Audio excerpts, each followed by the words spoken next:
Alright, so I just finished watching Song of the Sea. I believe that's the title. I keep mixing up the title.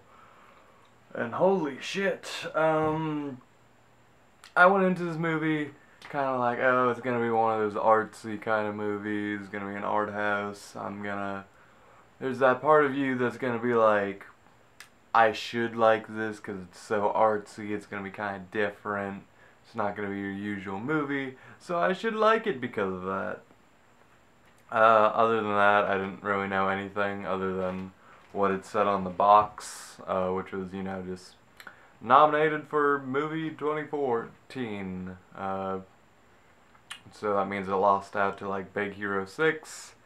So I wasn't expecting like the what I got. This was a super emotional movie. It was artsy like as fuck. It was folky, and it was an Irish film, which I didn't know. And I like the closest thing I've seen in movies that I could compare it to are like probably the Miyazaki Studio Ghibli movies. It really felt like it was in that vein.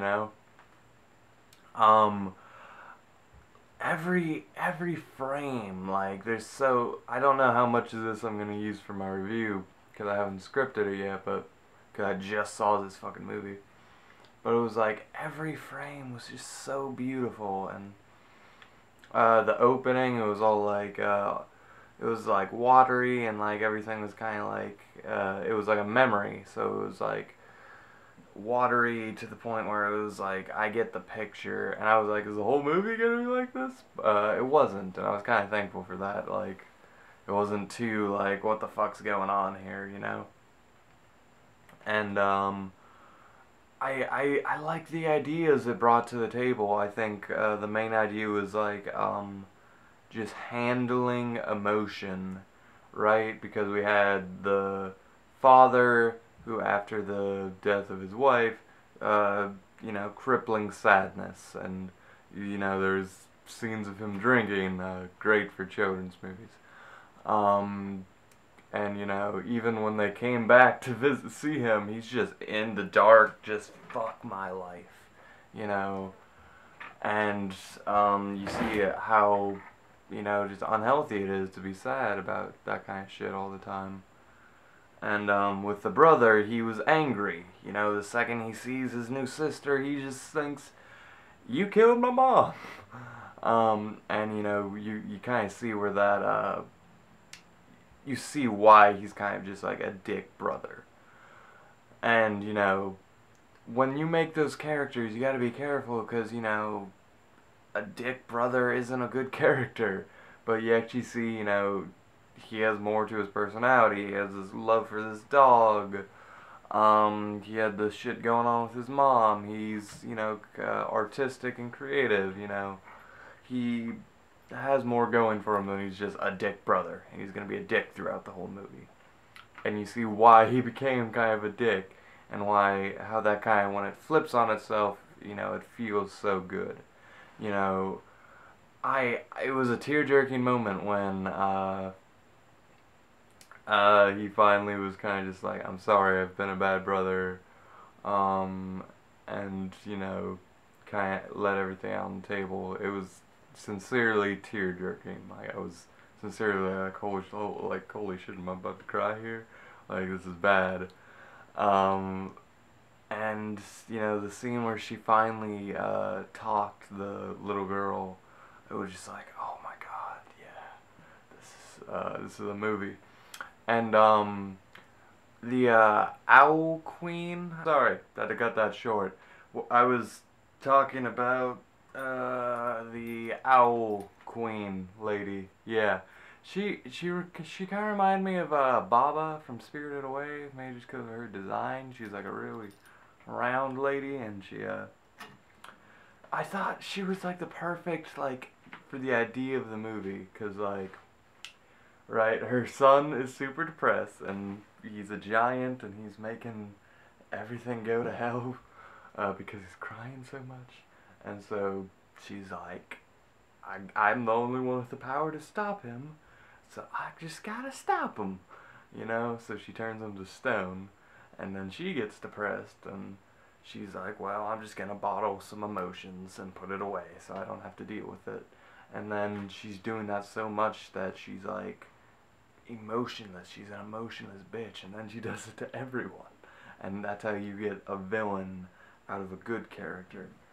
And, you know, I thought that was, you know, beautiful storytelling. And